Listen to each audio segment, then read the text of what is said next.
I was asked, and I'm very grateful for the invitation to come here. I've been aware of the Mises Institute kind of at the periphery of my consciousness.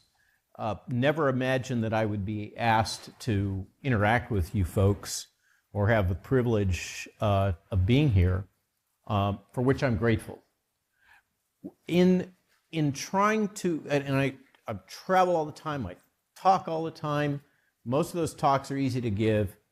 But this was different. This is talking to an audience, a younger audience that's becoming expert in a domain that I am absolutely a neophyte in.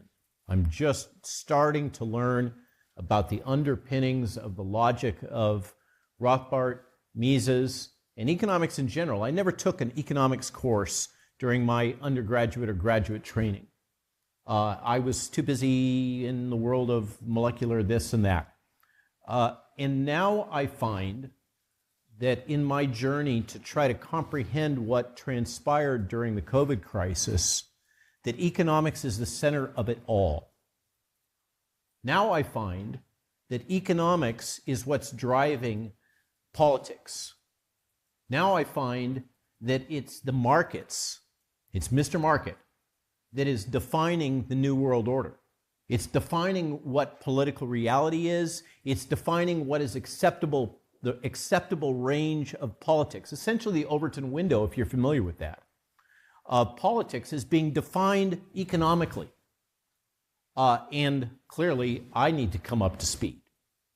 So this lecture gave me an opportunity to try to start to think through the kind of simplistic understanding that I had about libertarianism coming from my experience when I was about your age, burning through all the Ayn Rand books.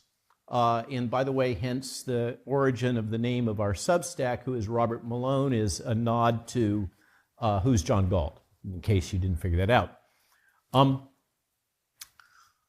So as I started to try to process what we discuss in the book and the experiences and journey that Dr. Joel Glasspool Malone and myself have had through the COVID crisis, and all of my colleagues, so many people that have contributed to we could call it the resistance. It seems a little grandiose. This kind of burgeoning movement of advocates for personal rights, medical freedom, and freedom in general. I tried to think hard about libertarianism, Rothbard's wisdom, and what I'm observing in the real world marketplace that I live in. One that is very much influenced by psychological warfare.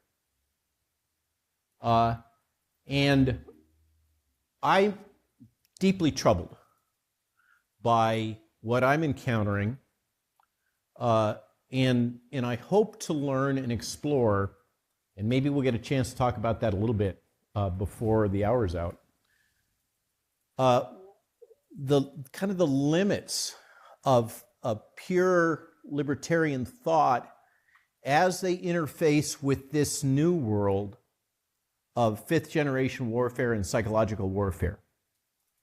I find that domain extremely troubling because the underpinning logic in Rothbard's analysis, in libertarianism in general, has to do with the free will, sovereignty, and autonomy of the individual.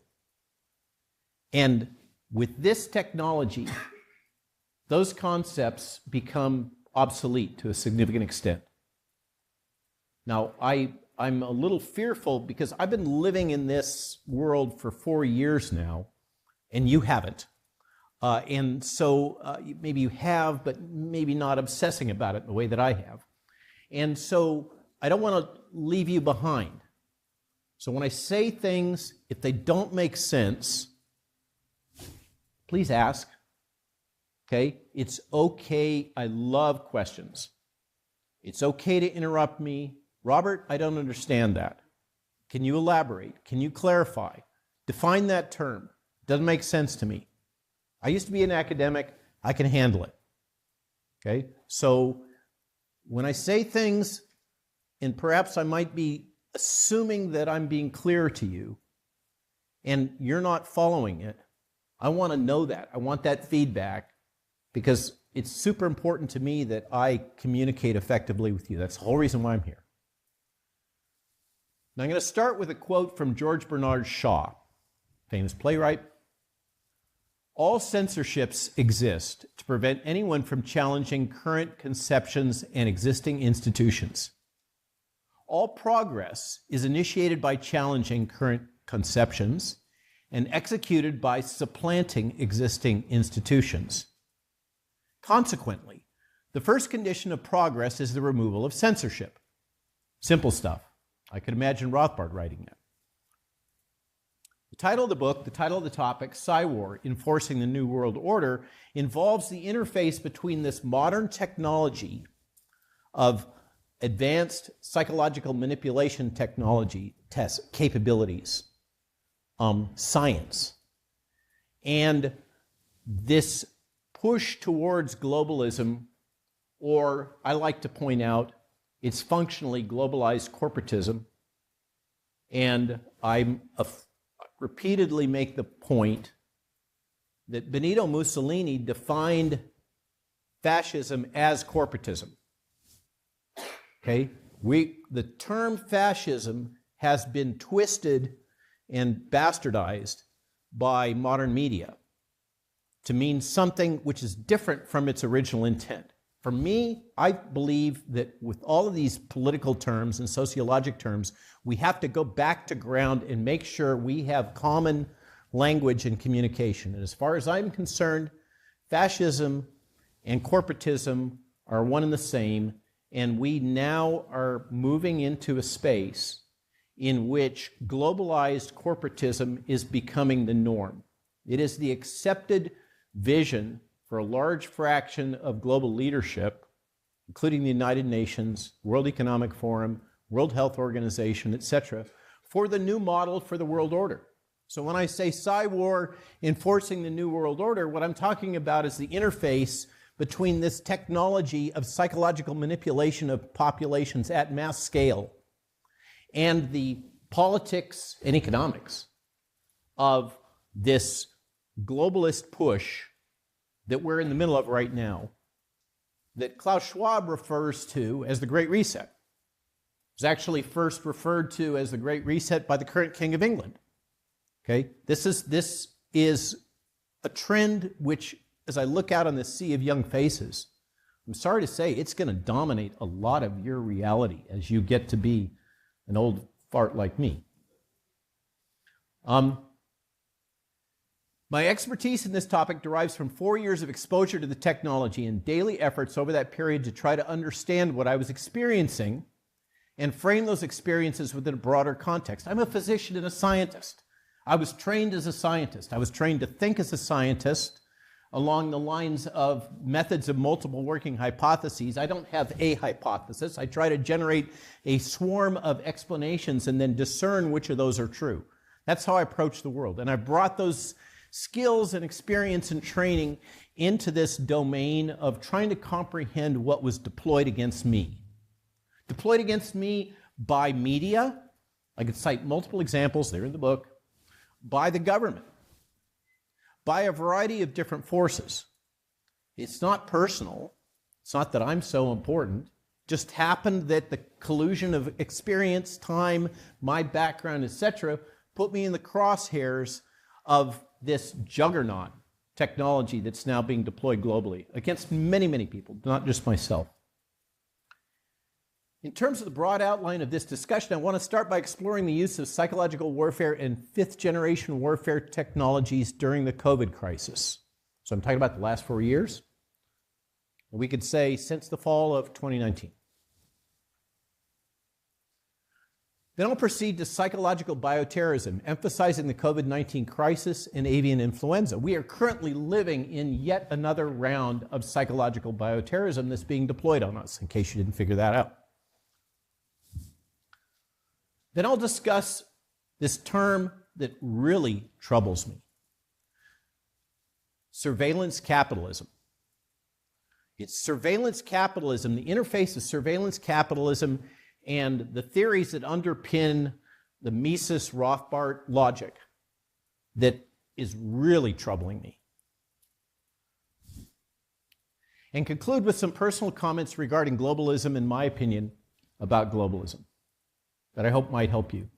Let's start with first principles. In The Anatomy of the State, Rothbard argues there are two means for producing wealth. You guys all know this. You've been taking this course.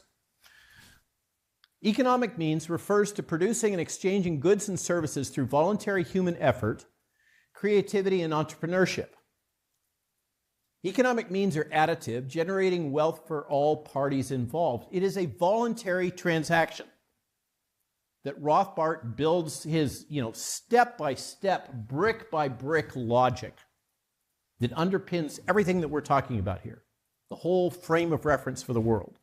That's what I love about Rothbard. He goes back to ground zero and builds the house, from the foundation up. But it all presumes free will. It presumes a system in which both parties engaging in an economic transaction are doing so through exercise of their own free will. Political means, the other means of acquiring wealth, and I really appreciated this little bumper sticker. Inflation is theft, right? Political means refers to using force or coercion to seize wealth from others. Political means are reductive, distorting incentives and undermining long-term prosperity. For example, taxation is a form of theft in which political means are used to seize wealth from others. I assert that surveillance capitalism meets the criteria of a political means of theft, in which accumulated personal wealth in the form of fundamental, personal, and proprietary aspects of your soul are forcefully extracted without your permission and commodified without your permission. Surveillance capitalism is the business model that drives revenue for Amazon, Google, and Facebook, and so many other of the new tech industry, okay? And it's based on extraction of value without your permission from you. You follow what I'm saying?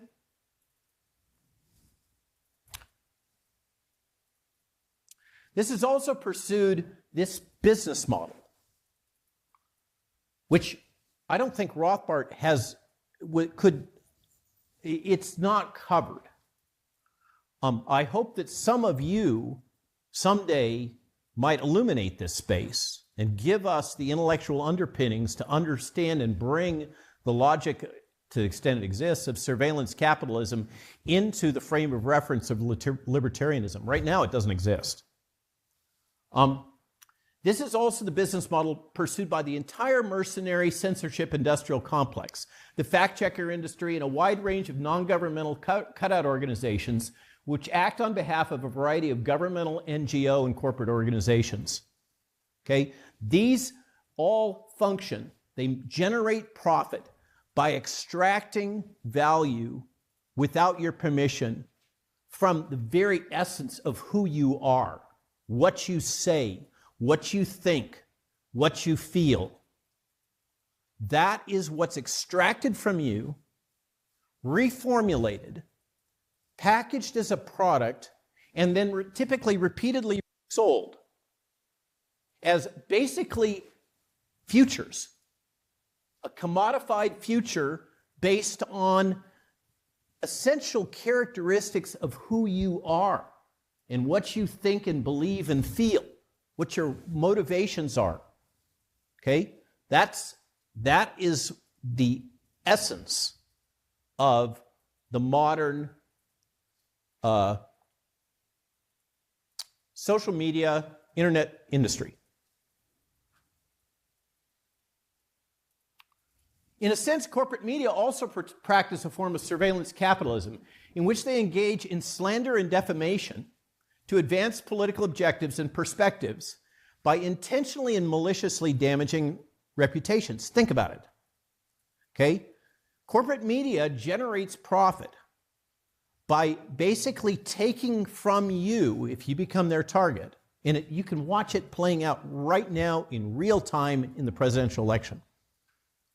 Look at what's being deployed against the new vice president candidate. Okay? What was deployed against Nicole Shanahan when it was announced that she was going to run as Bobby Kennedy's VP. Okay? They extract aspects of your soul, reformulate them, and weaponize them as slander and defamation, and generate profit in doing so. It is their core business model. Okay? They train journalists, they call it advocacy journalism, which is really training them to be propagandists, in how to do this process while avoiding the risks of lawsuits. They're actively trained to do this at CNN, Washington Post, New York Times, et cetera, et cetera. This business model extends all the way down to social media trolls who build audiences, clicks, and followers by publishing salacious and unfounded rumors, speculation, and accusations. Followers, clicks, likes, and trollery can be directly converted into revenue. But they are doing so by extracting value without your permission. Your reputational value is being pulled out, weaponized, reformulated, and used for purposes of advancing economic interests of third parties without your permission. Okay? Again, this, I believe, fits Rothbart's second criteria, the criteria of generating wealth through theft. I think they're thieving, they're stealing parts of the essence of you. There's a quote from 1962, a character that any of you that have read Brave New World know Aldous Huxley. 1962, there's a fantastic interview in 1962, black and white, where he talks about this kind of stuff. He talks about propaganda, censorship, and the ability to manipulate populations. He asserts, by means of ever more effective methods of mind manipulation, the democracies will change their nature. The quaint old forms, elections, parliaments, Supreme Courts, and all the rest will remain. This is 1962. The underlying substance will be a new kind of totalitarianism. All the traditional names, all the hallowed slogans will remain exactly like they were in the good old days. Democracy and freedom will be the theme of every broadcast and editorial. Meanwhile, the ruling oligarchy, with its highly trained elite, will quietly run the show as they see fit. Now, I don't want to get too partisan here, but does this sound familiar? Psychological warfare is when psychological operations methods are used by governments against a foreign population, classically, or even against the citizens of a government in a coordinated fashion. Okay? Psychological warfare is the new battlefront. NATO calls it hybrid warfare. The goal here and the reality, the realization, is that governments can be more effectively managed and overthrown instead of relying on kinetic warfare through the use of propaganda, media, and psychological manipulation techniques. And once that was appreciated, then particularly the Western alliance, the Five Eyes Intelligence Alliance, which many assert is the most powerful intelligence organization in modern history. For those who are not familiar with Five Eyes, this is the intelligence alliance that exists between the United States, the UK government, the Canadian government, the government of New Zealand, and the government of Australia. Now, for those of you that were kind of alert and awake and watching what happened during the COVID crisis, we could say Austria perhaps, but those have been the harshest, most totalitarian nation states in terms of their responses. They have all acted in harmony. They have acted based on coordinated information and strategies, the Five Eyes Alliance. And they, together with NATO, have built a suite of technologies that are extremely powerful for manipulating information. Not just manipulating information. The tech is so powerful now that everything that you think, feel, believe, the information that you encounter that's available to you can be managed and manipulated. And you think that you're immune to it because you're so highly educated and intelligent. Okay? It turns out that the more highly educated people are the most susceptible to these technologies. Folks like me that have been through a stupid amount of postgraduate training are all basically trained to accept authority, to accept and assimilate the information that is put to us. People ask me all the time, what happened to the medical profession? The medical profession is all trained to basically regurgitate whatever they're told and to follow along with the guidance that are provided by people that are further up in the food chain. Okay? The ones, by the way, that have been most resistant in general to the propaganda and manipulation during the COVID crisis are often the ones that are out on the street, the common workers, the carpenters, the HVAC folks, the people that just work for a living that aren't caught up in this world of the mind that you all are, otherwise you wouldn't be here. So don't tell yourself that it's not going to happen to you. Probability is that you are extremely susceptible to this type of manipulation. Now, some of you may remember my speaking about mass formation psychosis on Rogan. Literally broke the internet. Google had to manually manipulate search results because they didn't like people finding out about those concepts because they were fundamentally threatening to Google's business model.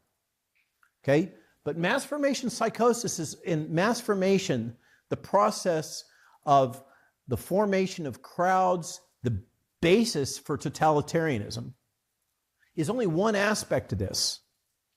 That has to do with the fundamental problems associated with social disassociation, with all of you folks sitting here on your cell phones, not being well connected to other members of your community.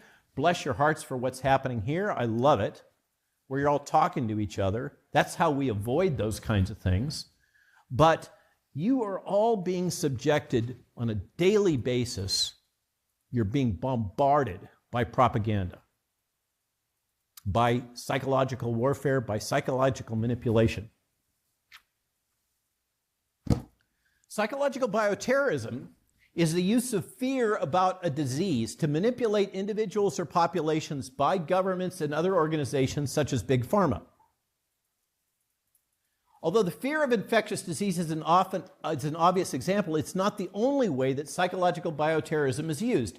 Other examples include propaganda regarding environmental toxins, unsafe drinking water, soil contamination, climate change risk. Another name for psychological bioterrorism is information bioterrorism. And by the way, that process is well defined. There are well-defined steps. If I get time, I'll go through them, that have been developed and deployed by intelligence communities on all sides. Okay? What you have just been subjected to over the last 4 years, it absolutely aligns with well-known processes for manipulating your existential fear of death. It is the most powerful emotion you have, your fear of death. Remember, who read Dune? Fear is the mind killer, right? Fear is extremely powerful. Existential fear can be easily manipulated to get you to do almost anything. And the intelligence community knows this. They built these capabilities over decades, and they've refined it to a fine art. As I said, there's a series of well-defined steps that are used in deploying this, and I'm just going to tell you a little anecdote. The other day I was on X, Spaces, Twitter Spaces, with a bunch of folks that have come through the COVID crisis, come through the events associated with the international health regulations and the WHO and all that kind of stuff, and they wanted to talk about bird flu. And what blew my mind is they were completely unaware that they had assimilated all the fear narrative that is being so actively promoted in the media right now about bird flu. And they were regurgitating it to me. Oh my God, this is going to happen again. They're going to use this to manipulate the elections. We're going to have lockdowns. We're going to have masking. They're going to deploy these vaccines, et cetera, et cetera. All this fear narrative, all based around the thesis, and people were regurgitating it to me, that this is a highly lethal pathogen. And yet, there is no evidence of sustained human-to-human transmission. There are no cases of hospitalization or death being reported in the United States from bird flu. This is all a manufactured crisis. And it's following exactly, think about it. Just step back for a minute. It is following book, chapter, and verse what got deployed during the COVID crisis. Okay? And yet still, these people that should have been the most sensitized to it, the most aware, were falling right in it. That's how powerful this tech is. You think you can resist it, you can't. My only hope is by getting folks to understand these things, that's why I lecture on it, that you can build some resistance in yourself, intellectually, knowing that these things are out there, that they are being deployed on you. You can cognitively process and be aware that you are being manipulated. And hopefully, just like your awareness of how they sell you soap, okay, propaganda and marketing are kissing cousins. And as Americans, largely, that have grown up under modern marketing techniques, you're fairly resistant to all the methods they have to sell you soap and hamburgers and everything else. It still works, obviously. We've got a population that's getting fat and eating McDonald's all the time. But compared to what happens in the emerging markets, Latin America and Africa, those people are sitting ducks for modern marketing technology. The same holds for psychological warfare, propaganda. Now, I've introduced psychological bioterrorism, PsyWar. Now I'm going to talk a little bit about what is fifth-generation warfare. Fifth-generation warfare has become a mainstay, as I mentioned, of NATO strategy, Russian strategy, battlefield strategy across the world. What does this mean, this term? Fifth-generation warfare sounds very scary, and it makes it sound as if warfare has discrete stages, okay? First-generation warfare, sticks and stones, we're throwing them at each other. Second-generation warfare, we have more of a kinetic component, but it's still typically under centralized control. Third-generation warfare. Third-generation warfare is you have increasing decentralization of command chain. Think about the Blitzkrieg. The Germans during World War II were masters of third-generation warfare. They gave battlefield commanders freedom to operate, and they deployed non-traditional means and strategies to overcome their opponent. Fourth-gen warfare, in a nutshell, is what we have seen deployed by Al-Qaeda, the Taliban, and the Viet Cong. Okay, it's these resistance movements that have typically a religious component, in addition to a kinetic component. kinetic warfare component, guns and tanks and whatnot. Fourth generation warfare, I assert, and many others, the United States military has not won a single fourth generation war. Okay? And with the emergence of fourth generation war, the US military has become aware, NATO's become aware, Five Eyes Alliance has become aware of the crucial importance that is mentioned extensively in The Art of War. I mean, this has been around for millennia, these ideas, that the ability to manipulate one's opponent and the population within one's opponent is the best way to win at warfare, to overcome your opponent. And these guerrilla movements have used it extremely effectively. They don't have to have centralized control. Remember, that's another key thing. Osama got killed, what happened? Boom, total decentralization. It became even harder. All they did was propagate the logic that, well, you got to go out and kill Americans. We really don't care how you do it, and we don't care who's leading your particular cell. That becomes extremely effective. You're faced with whack-a-mole if you're an organized military. What are you going to do? Oh, you're going to try to get more expert at using propaganda and information warfare in order to counter the messaging that's coming from your opponent. That's fifth gen. Okay, that is PsyWar. That is a technology suite that was built for offshore combat by our military and the UK in particular, working closely with their intelligence communities, to give us new capabilities to counter these insurgency movements.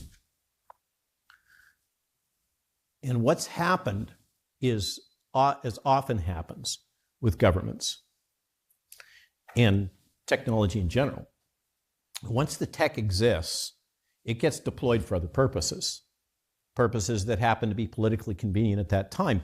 And I've spoken to many people that have been part of these PsyWar units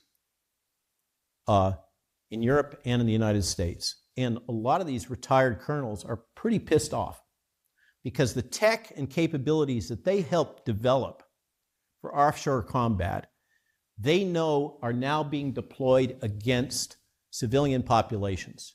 Not just civilian populations, they're being deployed against the populations of their own citizenry. Yes, sir? What are the, give some examples of what these technologies look like? Yeah, there's so in the book we go into it at length. Listing them out, will kill the rest of the half an hour that I've got left. The weaponization of propaganda, the use of, for instance, just to give you one specific example, there's a military battle unit in the UK called the 77th Brigade. And the 77th Brigade also has an informal component that's referred to in social media as the Mutton Crew. Okay? And there's something analogous that the CDC is funded through the public good projects and the Shots Heard Around the World program. Basically, these groups engage in cyberstalking against individuals, is one example. So if you're identified, I'll give you a very discrete example. Are you a software person at all? Okay, there's a program that's used in software development and deployment that generates a tracking feature called a Jura ticket. It's one of their outputs. It's when you call in and you complain about some software bug that you've encountered, and they say, oh, we created a ticket for that. Okay, and we'll get back to you after we solve this ticket. And they become very obsessed about fixing it. That's a Jura ticket. Okay? It was recently revealed in congressional testimony and reports that I have Jura tickets that have been developed by the US government that identify me as having certain characteristics. I'm an anti-vaxxer and I'm a conservative. Those were sufficient to merit the deployment of weaponized propaganda against me in social media, targeting through these various groups like the crowd stalking activities, in which the CDC and in the UK, the 77th Brigade, for instance, targeted Andrew Bridgen. They target me every time I go over there. And you'll see just a slew of concerted trollery attacks and other misinformation and disinformation being promoted against those who have said things which are contrary to the accepted narrative.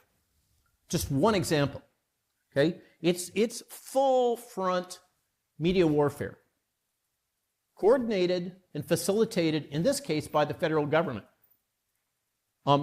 There's another example that's in the book that's come out from congressional testimony about weaponization of other strategies the government deploys in psychological warfare against me personally, but it's been deployed against anybody, journalists, anybody that speaks out in ways that are contrary to the government's approved narrative that these products are safe and effective. Okay? Safe and effective itself is a psychological warfare tool. This is called neurolinguistic programming. You're seeing it all the time right now in the election. I mean, the election is an amazing little microcosm of this tech. Neurolinguistic programming has to do with messaging, subtle messaging to you that causes you to make assumptions and to embed thoughts. You can think of it as subliminal programming. Okay? Safe and effective, safe and effective, safe and effective. How many times have you heard that? Okay? They never qualify what constitutes safe, nor what constitutes effective. They use those terms. They embed into your lizard brain. And you can't resist them. You assume that they are safe and effective. These have emotional content that comes straight into you. So you ask for some examples. There's a couple. There's a wealth of these technologies. And they go way down into the weeds in terms of ability to manipulate all kinds of information.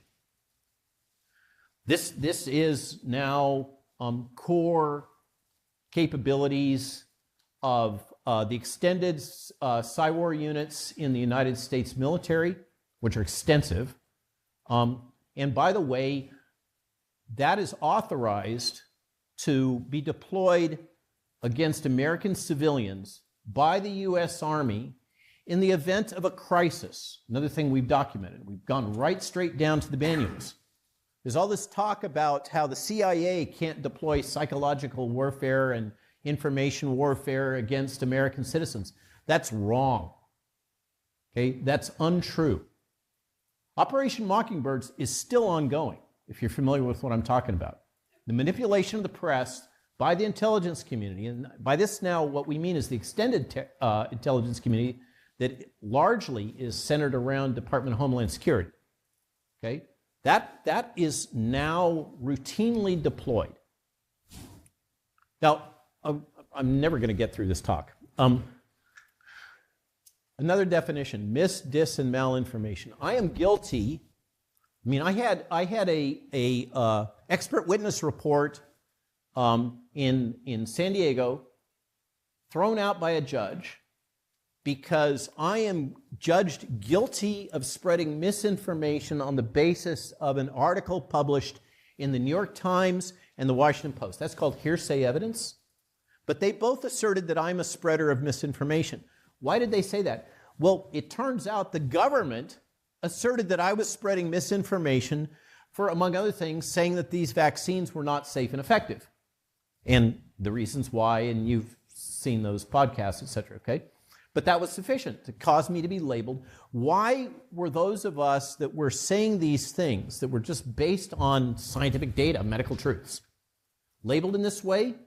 Because of the logic that the virus was so pathogenic, which turns out it's not, and the vaccines are so safe and effective, that anyone that would cause people to become vaccine hesitant would be guilty of causing unnecessary death.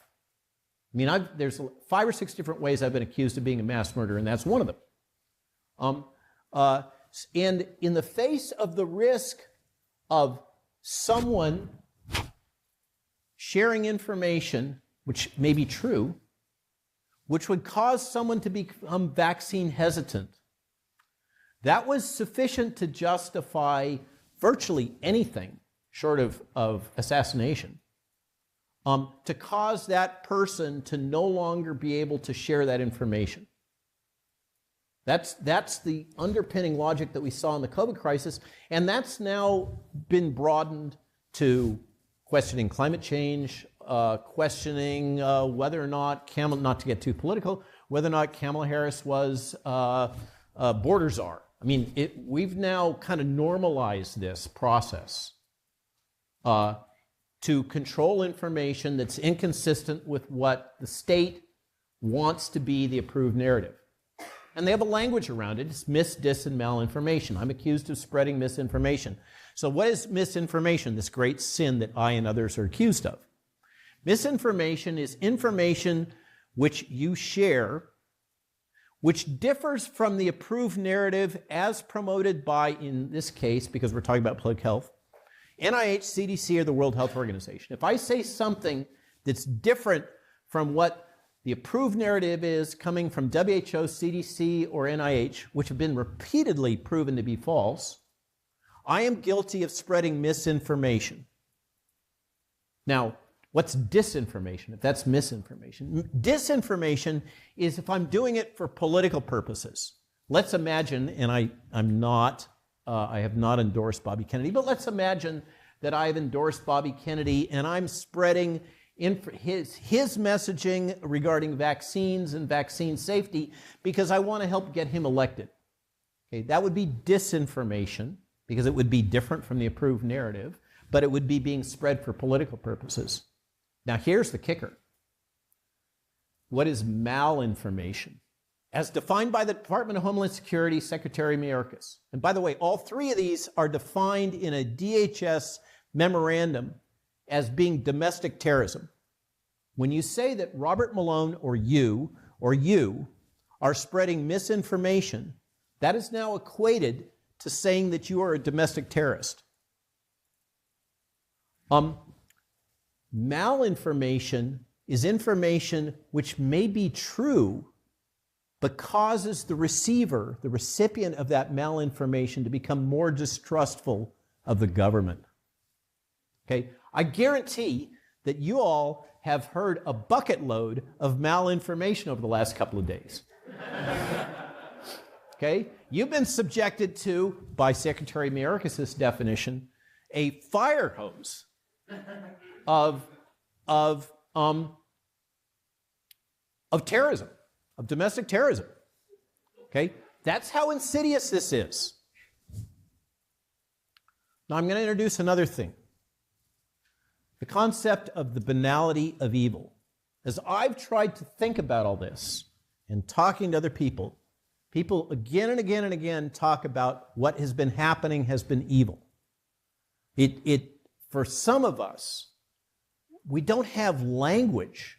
I could never imagine that I would be talking about things like good and evil as a scientist. It's just kind of foreign. It's not part of my language. And yet over the last 4 years, it's become commonplace. I don't have any other language than the language of faith to express a lot of the phenomena that I'm observing, and evil is one of them.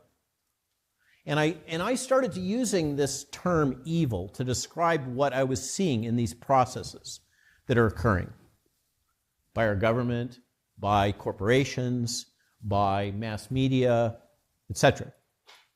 I truly believe that the deployment of psychological warfare against civilian populations is fundamentally evil.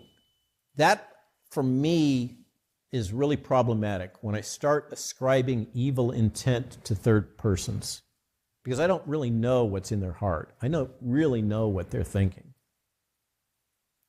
And in trying to process my own model for what's transpired, I found that the book, the concepts of Hannah Arendt in her 1963 book, Eichmann in Jerusalem, A Report on the Banality of Evil, to be really helpful. Okay?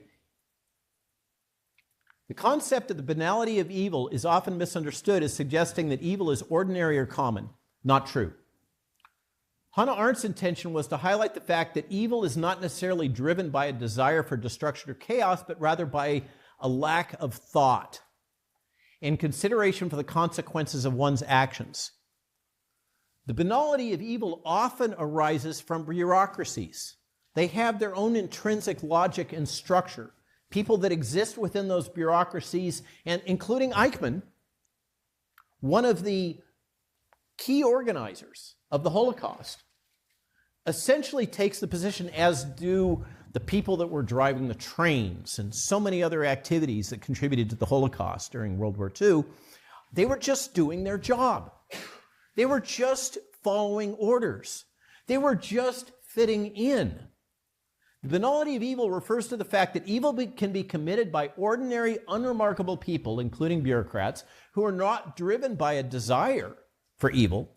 They're not Mr. Evil scheming, but rather by a lack of moral imagination, a failure to think critically about the consequences of their actions.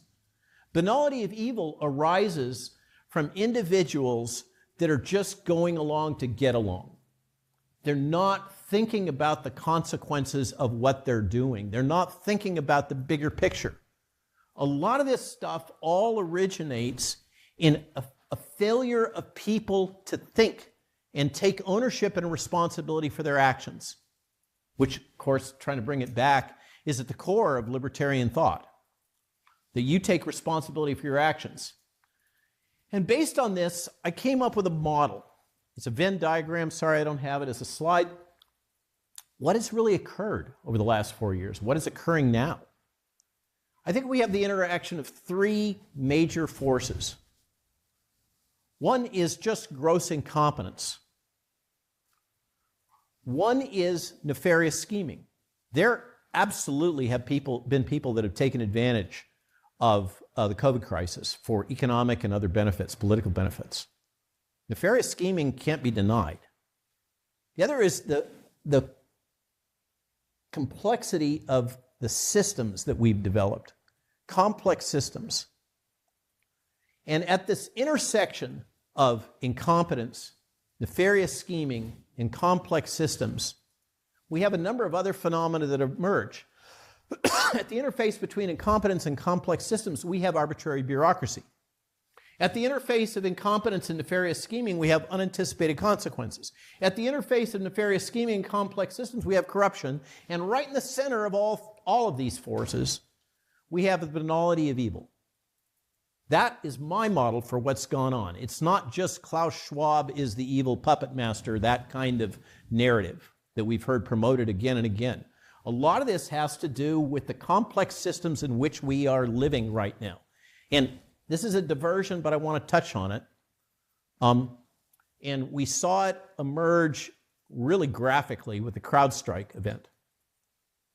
One of the problems, we in an earlier lecture, we heard somebody just touching gently, not even using the terms, on DEI, on the substitution of these social agendas for a commitment that was normative previously for excellence.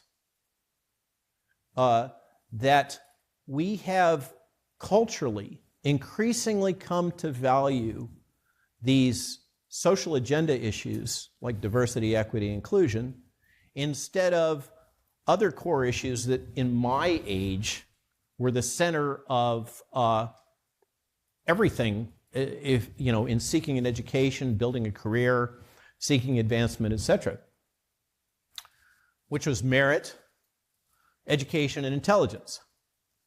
The problem with substituting DEI kind of concepts, which is a core of the New World Order, of this Great Reset, of stakeholder capitalism, okay? That corporations should not be so focused on profit, they should be focused on the social good that they generate, okay? It's fundamentally repugnant to the logic of Rothbard and Mises and the whole libertarian concept, as far as I'm concerned.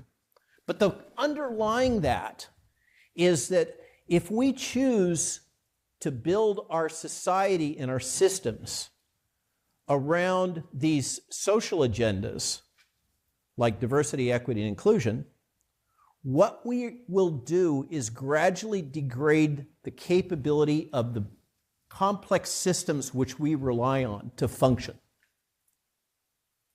And this kind of cascading failure that we've seen with the COVID crisis in so many ways, the corruption, the misrepresentation, the failure to think, the rampant failure of the medical system, it's just undeniable.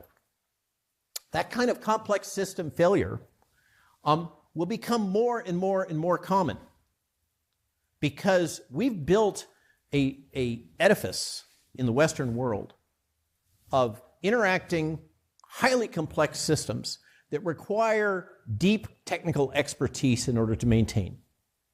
We're talking about air traffic control, computational systems like CrowdStrike. And that was for those of you that aren't coders and wonks, that was a simple coding error in a pointer in C++. It took out the biggest system-wide computer failure in the history of the world because somebody didn't do their job right in coding and somebody else didn't do their job right in terms of quality control. And the whole system all over the world failed. Okay? We're going to see more and more and more of that if we fail to focus on merit, education, and intelligence, and instead substitute these various social agendas in maintaining our infrastructure, our human capital. Enough on that. Regarding COVID crisis, medical freedom, and freedom in general, the government's willingness to deploy modern cognitive and psychological warfare tools. By the way, those are two different things. Cognitive warfare tools go into your subconsciousness. Psychological warfare tools approach your conscious mind. Governments willing to deploy modern cognitive and psychological warfare tools and technologies against their own citizenry in combination with collusion and coercion, using the power of modern big information technologies, an evil the world has never known before. We give rights to our government. You guys, this is for you. We give rights to our government in exchange for our government's commitment to providing security, furthering prosperity, and respecting people's autonomy, sovereignty, and will. Over the last 4 years, many have come to learn that there's a suite of technologies and capabilities that have been developed over decades which can influence everything that we think, feel, hear, and believe. That's what I'm talking about. Your mind is not your own. These technologies have been developed and deployed for offshore use, as I mentioned, specifically to advance American interests through the U.S. State Department, the intelligence community, CIA, and Department of Defense. I mentioned about Five Eyes.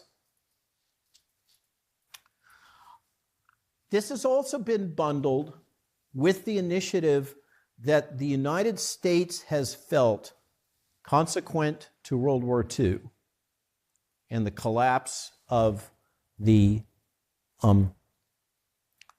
imperialist government organizations throughout Europe, that we're the good guys. The United States, the good guys. We have this Constitution. We believe in the rule of law. We have a moral fabric.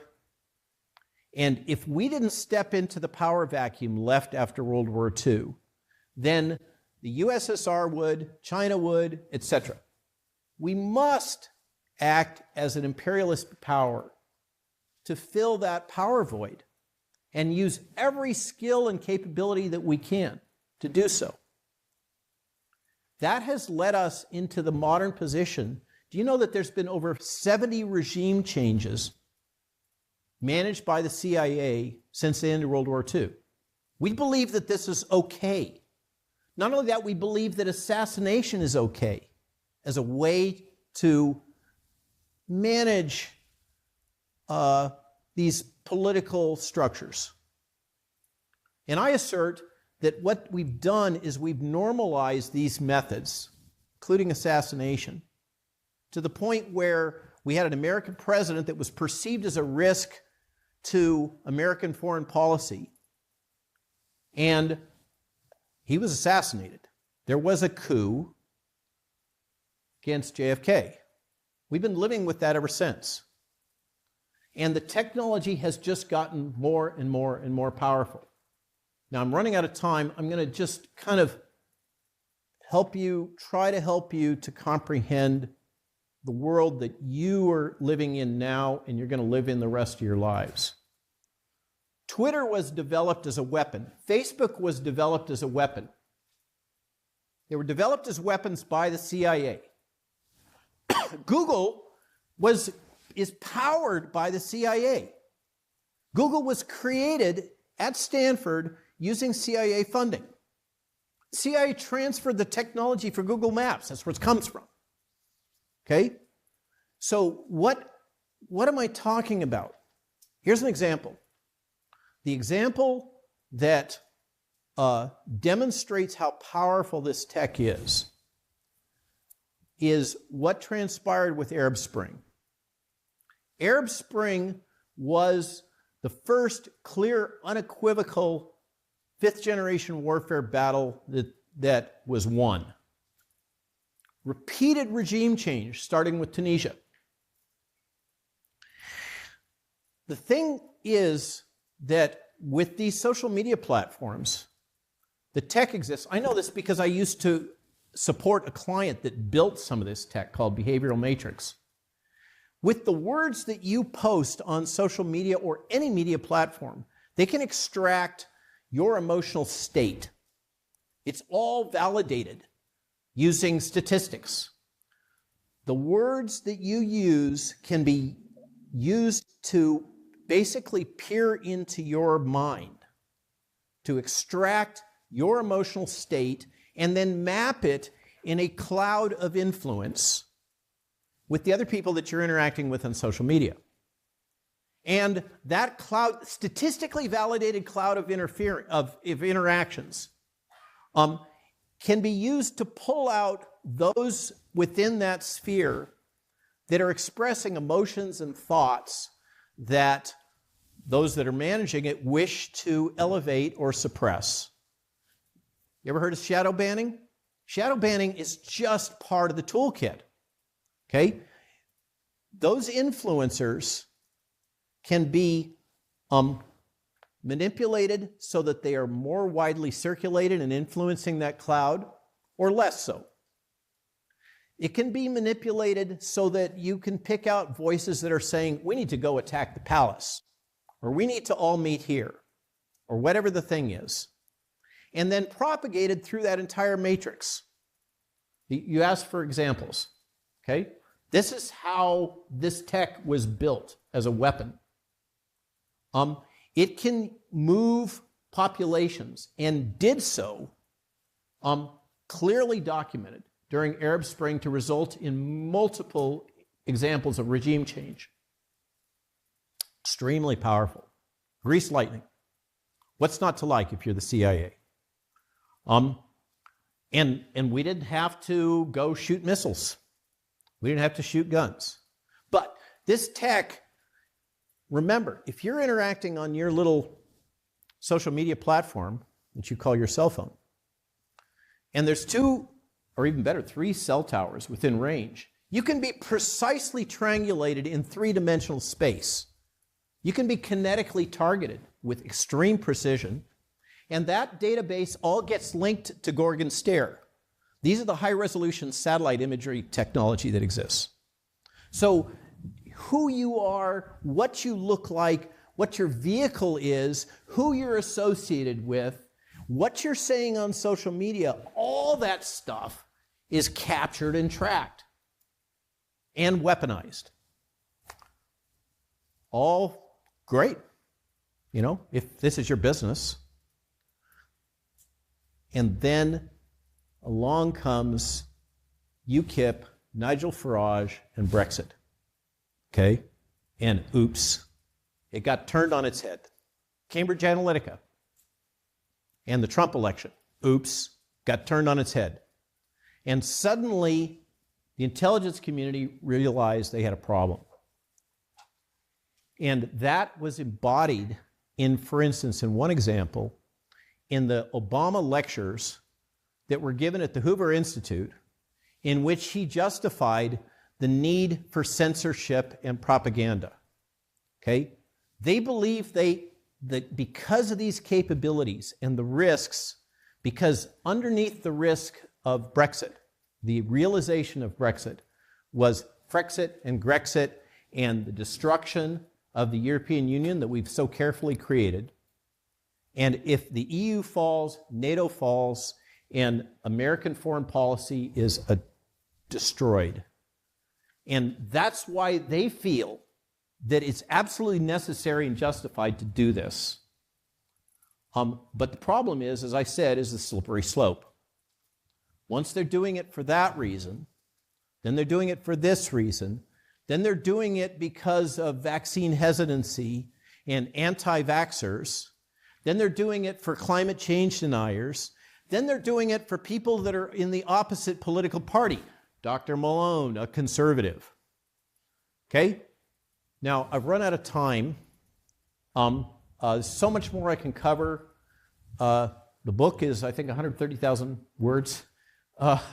Extensive documentation of the technology and the means and the logic and what this is being used to drive the interface with the World Health Organization, with the United Nations. If you haven't heard what Agenda 2030 is, you better figure it out. It's considered an international treaty, by the way. Among other things, in Agenda 2030 is the assertion is that it's a fundamental human right to migrate and live wherever in the world you want. Okay? A lot of these things that you encounter, open borders, it just doesn't make sense, right? No, it's codified specifically in Agenda 2030. This is the new world order that you have to deal with. I'm going to be dead. Okay? All I can do is what I'm trying to do right now is to help teach, reach you, and this is a powerful group. What Mises has assembled here, I'm really impressed with. I'm impressed with seeing all of you having these deep intellectual conversations over burgers about all kinds of things. It's just fantastic. And I can tell you that this kind of thing is starting to happen all across the Western world. It's happening that the people that are driving the populist movement in Europe are the people that are your age. The people that are voting for the Alliance for Deutschland, a party that has been made illegal in the state of Germany. Here's a fun fact.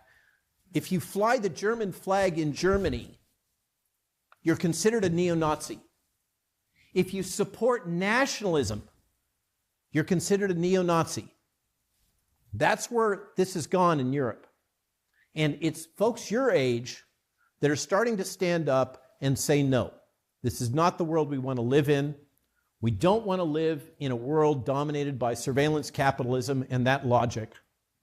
And I hope that this little time that I've spent with you, I've helped to at least pique your curiosity. What the heck is this guy talking about? He sounds like a crazy, wild-eyed conspiracy theorist. Okay? And it does sound that way. But it's all real. It's all documented. This is what's going on underneath. This is the world that you're inheriting.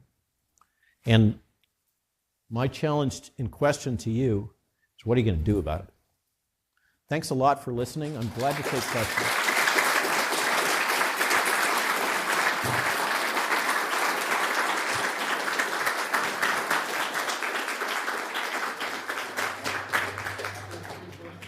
Please. Oh, let's go.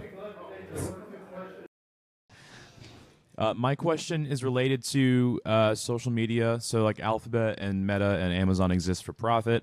What would you say to someone who doesn't mind giving up their knowledge of their consumer and religious preferences in return for having free use of those services. They want to do it voluntarily. I think that's their right. Okay? And I really am convinced, compelled, and committed to this underpinning logic that we're, for want of another word, we're calling libertarianism or we're calling anarcho-capitalism. I think this is the most powerful, intriguing domain intellectually in the world right now. And just like I'm committed to free speech, even when it's free speech that hurts me, from the trolls and the haters and everything else, I can't say, no, you can't say those things, and still be committed to free speech. And I can't be committed to free markets and say, no, we have to constrain these people. They shouldn't be allowed to give up their information. But I think that getting back, and this is what's troubling me, and I would really love to learn from work product of the Mises Institute about how I can better think about this. But I assert that this is an unwilling extraction, and it's not my conceptualization. We are being treated as a natural resource that's being mined to extract information. The best metaphor is the matrix, okay? To extract value from us without our permission, then reformulate that and repeatedly resell it, okay? And that's theft. That's why I use these terms like soul, okay? Now, if Meta and Amazon, bless their hearts, it's the same business model, they're just more vertically integrated than the other two, right? Facebook and Meta resell the information to third-party marketers, but Amazon has just built the whole stack, right? But it's the same business model. But they're doing it surreptitiously, and they are working extremely hard to avoid any kind of constraints. They don't recognize, think about it, fundamentally, they refuse to recognize morality as a constraint on their business model. They have no respect for these essential characteristics that make you as a human you. They just feel that it's acceptable to reach right in without your permission, grab them out, reformulate them, and sell them off. That's theft, I think, as I'm trying to fit that business model into the logic of Rothbard. That's why I started with that. And if somebody, if Facebook or whomever is open and transparent that this is what they're doing, and you are, rather than these sneaky little, they pop up all the time, terms and conditions, all written in tiny little language, intentionally Byzantine. Okay, see, nobody reads them. Nobody really processes what it is they're saying they're going to take from you. Okay, that's not, I don't think that's acceptable. That's why I started by saying I find this really troubling, because here we're all committed, I think, to free markets. And here we have a market concept that's commodified, and by the way, it's part of a broader trend. This is an unregulated space economically that they've figured out a business model to come in and commodify and capitalize and extract value out of. But the difference is that, in Rothbard's analysis, wealth is generated by humans extracting and building value from the surrounding world, the earth. Here, it's extracting value from you, from humans. And personally, I think that's fundamentally different. And I think that to do that without being open and transparent is a fundamental violation of ethics, and I don't know how to fit that into the intellectual space of libertarianism. Does that help?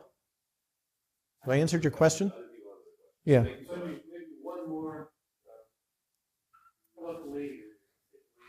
Thank you. My name is Elizabeth Stump. My question is, how do we practically fight against psychological warfare? Right.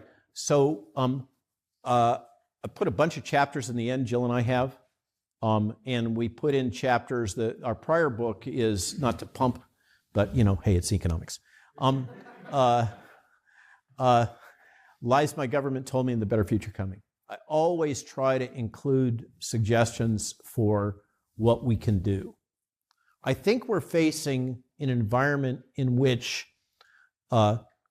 you individually have to make some choices about the extent to which you allow yourself to be integrated into this new system, this new world, this information matrix. One of the fundamental truths of psychological warfare is the only way, this is a real surreal landscape. People refer to it as the post-truth environment. Truth is entirely subjective now. And the only way to win at psychological warfare is not to play. I think personally that